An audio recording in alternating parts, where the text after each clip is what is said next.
pregnant women tend to be at a greater risk for anemia due to all of the extra blood that your body is making for your baby. There is a lot of extra blood that you have when you get pregnant, which is really cool for a lot of different reasons, but just know that you have a lot of it. Getting pregnant and giving birth are two of the most exciting things you can ever hope to experience in this life. The moment you think you could be pregnant, you're frantically searching for all the best information, which is why you're here today. I'm Stephanie King, and with my many years of experience as a professional childbirth educator, doula, and lover of all things pregnancy, birth, and postpartum, I'm here to make preparing for your birth enjoyable, empowering, and totally easy. Each week, I'll cover different topics, interview professionals, and get into the nitty-gritty birth stories from mamas just like you. And when you're ready for more, you can join me in the My Essential Birth course at myessentialbirth.com, where I take you step by step through exactly how to prepare your mind, body, spirit, and partner for a birth you love. So let's get started.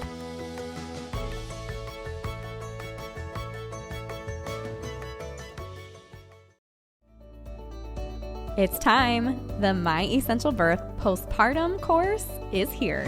Whether you're pregnant, just got baby home, or weeks and months into postpartum, this is the course for you. No more wondering what's normal for your body postpartum, if baby's eating or pooping enough, or how to get a good latch. You now have an all-in-one resource where you can click a topic and get the answer. Learn more at myessentialbirth.com/postpartum and add it onto the My Essential Birth course for even less when you bundle them at checkout. Already in the course? Check your student library and add the course for the same discount.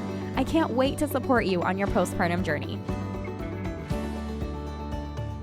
Here we are with another review. This one is from Maria Martins Thiessen. She says, love this podcast.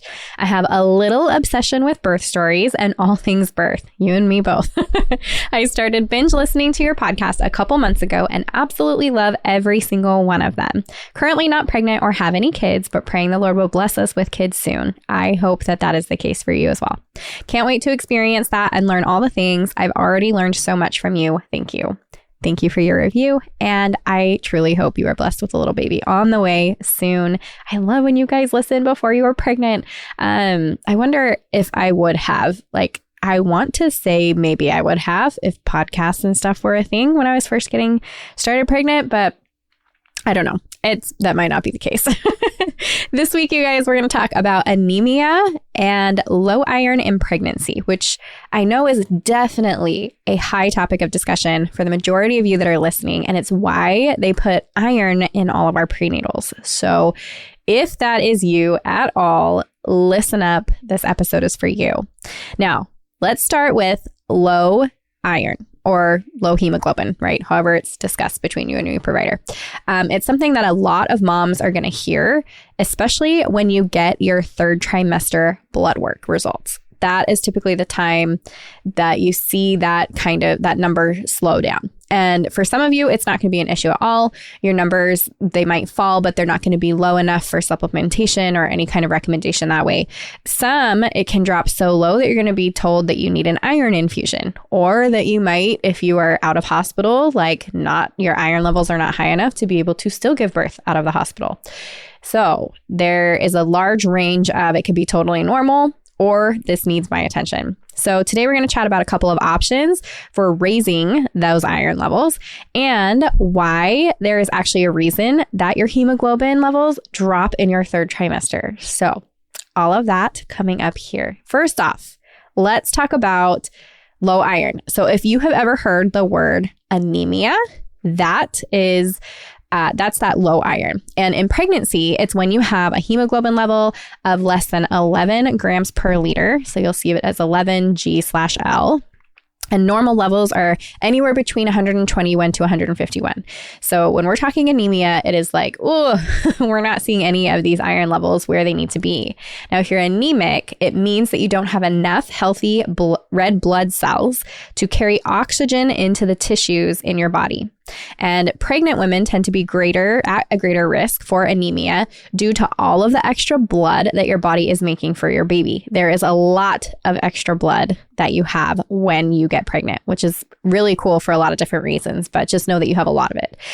There's several different types of anemia that can occur during pregnancy, but today I think we're just going to talk about the iron deficiency side of anemia. So really quick, let's get into the types of anemia during pregnancy, but I want to focus on the iron deficiency. So we've got the iron deficiency, folate deficiency, and B12 deficiency. So these may or may not have been terms that you have already heard during your pregnancy. The most common type of anemia during pregnancy is iron deficiency, and that's why I want to go over it. It occurs in about 15 to 25% of all pregnancies. So if you've heard it, it's because it's fairly common. And iron is a mineral that's found in our red blood cells. So it carries oxygen from the lungs to the rest of the body. It helps our muscles store and use oxygen. And when too little is produced, your body can become fatigued and have a lowered resistance to infection. So, and maybe you've noticed that kind of like leads into our symptoms, because the number one symptom that women feel is, I'm so tired no matter what. And that can be a hard one, especially when you're pregnant, because you're so tired no matter what.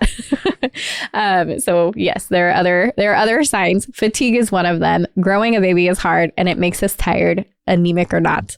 But if you have those low iron levels due to iron deficiency, then you may not notice or experience any symptoms, or they can come on slowly as your iron levels are depleted. And some of these will look like this. You've got weakness or fatigue. You're experiencing some kind of dizziness, shortness of breath, which again, as I'm like saying all of these, I'm like, some of this is just pregnancy. Like my belly is big and I cannot breathe the same anymore. And I'm tired. I'm growing a baby. Rapid or irregular heartbeat, any kind of chest pain, pale skin, lips and nails, cold hands and feet, and trouble concentrating. So keep those symptoms in mind just as you're going throughout your pregnancy, and those can help you kind of detect things as maybe you're experiencing some of that or not. Now, the cause behind it, this is interesting. So how many red blood cells are being produced in the body and how healthy they are? Let's talk about that. Like I said before, during pregnancy, your blood volume increases, and it increases by about 45%. Like that is a ton more blood that you are pumping through your body, through the placenta, through like all of it. It's crazy. And a lack of iron in the diet, it can result from you not eating enough iron-rich foods or the body's inability to absorb the iron being consumed, which I'm going to talk about in just a minute. But in your third trimester, and this is what I was talking about earlier, your body does this download of hemoglobin to your baby in the anticipation of birth. So it just like grabs all of that. We're just going to send it all to baby. It's great for baby and not so much for mom. Obviously, mom is going to feel the effects of that. In general, we don't typically eat enough iron-rich foods. So when we're already on the lower end of normal, and then we get pregnant, like especially if you've dealt with like anemia or any kind of like low iron prior to pregnancy, and then you get pregnant, those moms, if that's one of you, you will be affected more by the iron or lack of iron in your diet when you are pregnant. So, and I'll talk about more about how to get those things into your body and what you can do as best you can as we go here. So let's talk about risks and what can happen during birth, because obviously we want to know, if I'm low iron, what does that actually mean for my baby and my body during birth? The biggest risk that they see is postpartum hemorrhaging. Because you have less red blood cells carrying that oxygen to your baby, your placenta, your uterus, it's all getting less oxygen. And so that can be a little tricky for all of those areas of your body. We know that postpartum hemorrhage is often because the uterus isn't able to contract how it needs to. Those like postpartum contractions, it needs to like clamp down, be really strong, can't have that fatigue. It needs to be able to do that to block off that blood. And so we're not bleeding out from postpartum hemorrhage after having our baby. So here's the connection between that low hemoglobin and postpartum hemorrhage. The less oxygenated cells lead to less effective contractions, which is important too during labor. Yes, that's going to be very important postpartum. Yes, it's going to affect our postpartum. If it's affecting us postpartum, it's also affecting us during labor, at least in this regard. So keep that in mind. You want to have really good, strong, capable contractions that I feel like, the more efficient your contractions can be, the less your labor is going to be like crazy on how it feels, and also probably a little bit shorter as well because they're being so efficient. But for the baby, the concerns that they have are IUGR, so that intrauterine growth restriction. Along with that could be a low birth weight. And it's been shown that having an iron deficiency in the first trimester puts baby at a greater risk for low birth weight all the way down the line. And then premature birth is another side effect that can happen from having low iron. And then I mentioned it early in the beginning, but the other thing that can happen is if you are in a out of hospital setting, it can actually force you into a hospital setting if your iron levels are low enough and you're not able to raise them on your own. Now, with that in mind, let's talk about treatment, because yes, there is a treatment, and yes, there is a way to raise those iron levels. So if you are here and listening, you are in the right place. Stay with me. There are 2 ways to supplement your iron. You can do heme iron, which is found in animal sources, and non-heme iron, which is found in plant sources. I will tell you right now, your body absorbs the animal iron way better, the iron that it gets from animal sources, way better than it does from plant sources. This is why if you're a vegetarian or vegan, you will probably have, you're in a higher risk category for having problems with having enough of that iron. So like you will likely have more of the low iron kind of stuff, or you're just at greater risk for that for sure. So you can add iron rich foods to your diet for people that eat meat. This would be like lean red meats like beef and liver. And I'll get into the liver in a moment because I know what you're thinking and it's okay. Eggs, dark leafy greens for our vegetables like spinach and kale, nuts and seeds, lentils and beans. There are places that you can grab iron from that are not animal. Just know that you absorb it best if it is. Then what you're going to do is you're going to pair those foods with other foods that are high in vitamin C. That is going to help you absorb that iron. That can be like citrus fruits like orange juice, bell peppers, strawberries, all of those things that are high in vitamin C. If you pair them with the other iron-rich foods, they can help you absorb the iron better. So let's talk about supplements. Your doctor is going to recommend, if you are low iron or anemic, they're going to recommend an iron supplement. If it's severe enough, it can be a prescription one, and that can lead to an upset stomach or constipation. Constipation being the most complained about side effect from having the iron supplement. And so then we've got moms on stool softeners and other kinds of things, which you just do what you have to do. And that's the reality of it. But moms can be taking these for weeks and seeing little changes to their levels, which that's the other side of it. We want something that's going to be working effectively and efficiently. So what I've learned and what I've witnessed is the power of beef organs. So I talked to you a moment ago about how those heme iron is best for absorption. Now, if you are not somebody that's like, let me go grab a piece of beef liver and just cook it up on the barbecue, okay, I am with you on that. So I myself have actually started taking a beef liver supplement as well. And it's actually beef liver and organ supplement. I'm going to put a link in the show notes. I also have a 15% coupon for you guys if you are listening, because I'm like, if I'm going to be taking this and I know other moms are going to be wanting this and I'm going to be talking about this, you guys have a coupon, 15% off. Anyways, of the ones that I really like and take and trust. It is grass-fed and all of that good kind of stuff. And well sourced. So anyways, but the truth is, if you're not cooking up pieces of beef liver or other organs, then that is a great way to take it. And I will tell you right now, because if you have heard me talk before about placentas and why I did not do placenta encapsulation, one of the reasons I didn't do it is I was afraid that I was going to burp up dried placenta. I was going to taste it.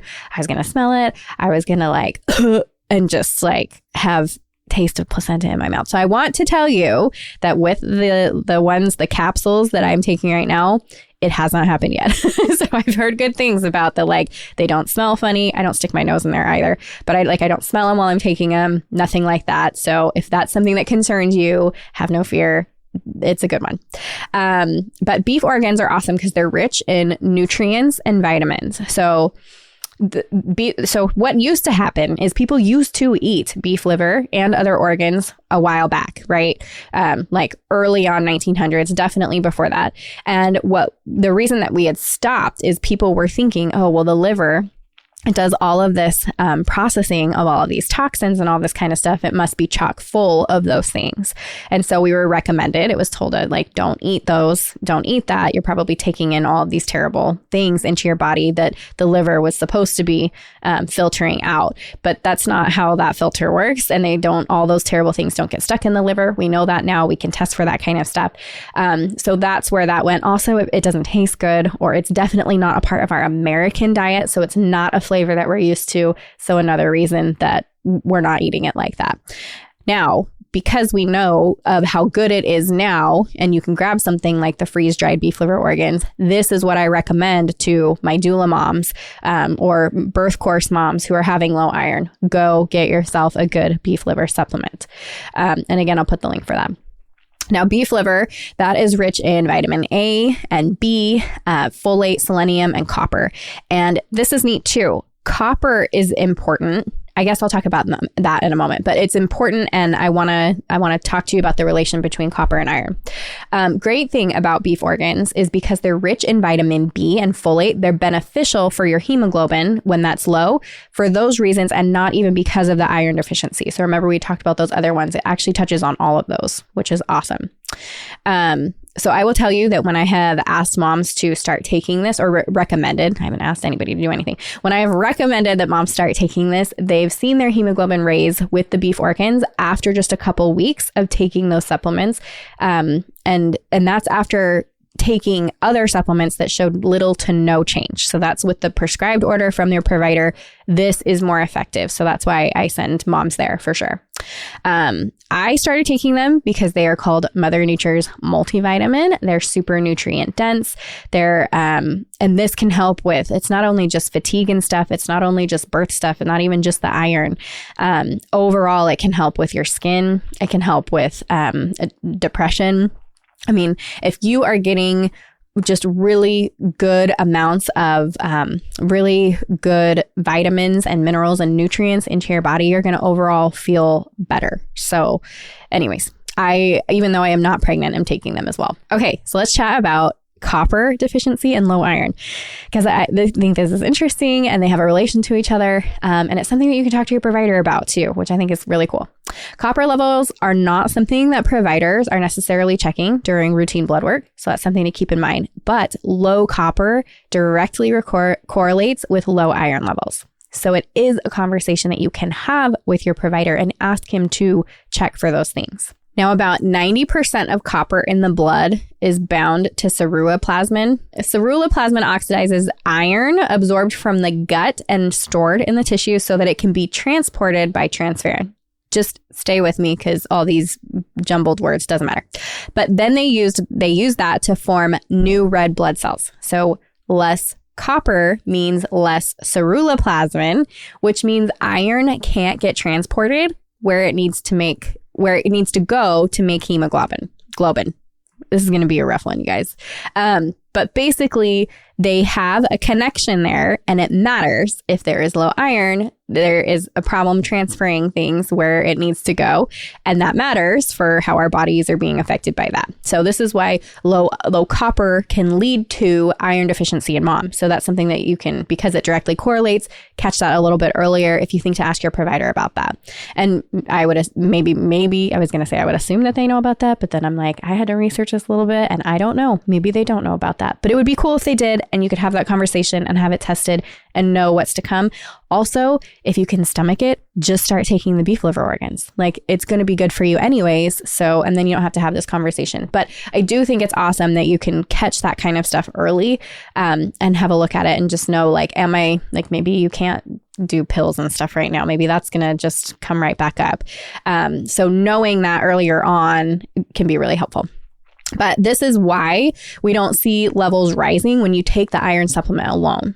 And that's why when you do something like the beef liver or whatever that's rich in copper and iron and vitamin A and all the good stuff, then we can see that change, which I think it's just interesting to know, and also really important to know, especially if you were like somebody who's going to be getting risked out of being able to be at your home birth. That would be so rough specifically for that. So what if you do all of these things and your levels are still not rising? This is where we get into things like an iron infusion. Now, if you were a mom that has been super anemic, you know what this is. But if not, it is literally like an IV of iron. So it helps to gradually raise your iron levels. Sometimes you need more than one, and that would be at least a week apart. They do about 300 grams per liter per infusion, and it can take anywhere from 15 minutes to 3 hours to administer, just depending on what type that you get.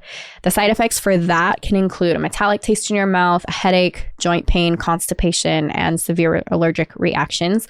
Although they most often, right, are not seeing these in massive amounts of that. So hopefully you don't get this low, but if you do, then you know what to expect. But it usually takes about 2 to 4 weeks until you see improvement in your blood work when it's low and you need the infusions. But those infusions are an effective way to raise your iron levels when you have tried all the other options, which now you have a couple to try. Overall, I wanted you to know severely low hemoglobin levels can cause some complications, which can be serious during pregnancy.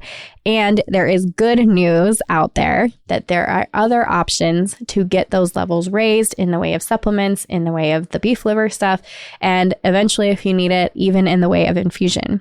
I think it's important and a really great idea to talk to your doctor or your provider about the relationship between copper and iron and see if they're willing and able to send some blood work that catches those things, and you can kind of look at that ahead of time. And I think as long as you can get your hemoglobin into the normal range, which you totally can, then the important part of all of this is it doesn't have to affect your birth plan. And that's always the goal, is to leave you in charge of your pregnancy and your birth and your decision making. Always 100% the goal. So if you listen to this episode and you have any questions, go ahead and reach out to me, hello@myessentialbirth.com, or you can send me a DM at myessentialbirth on Instagram. As always, I love answering your questions and helping you guys work through pregnancy and birth in the easiest way possible. So until next week, I hope you have an excellent time, and I will see you then. If you loved what you heard today, the very best way to support this podcast and help other moms to find it is to leave a quick review. I read one at the beginning of the episodes, and I would love for yours to be next. And if you're ready for even more pregnancy, birth, and postpartum goodness, come join me in the My Essential Birth course at myessentialbirth.com, where I will hold your hand and walk you through pregnancy and birth step by step so you're totally prepared for a birth you'll love. See you next week.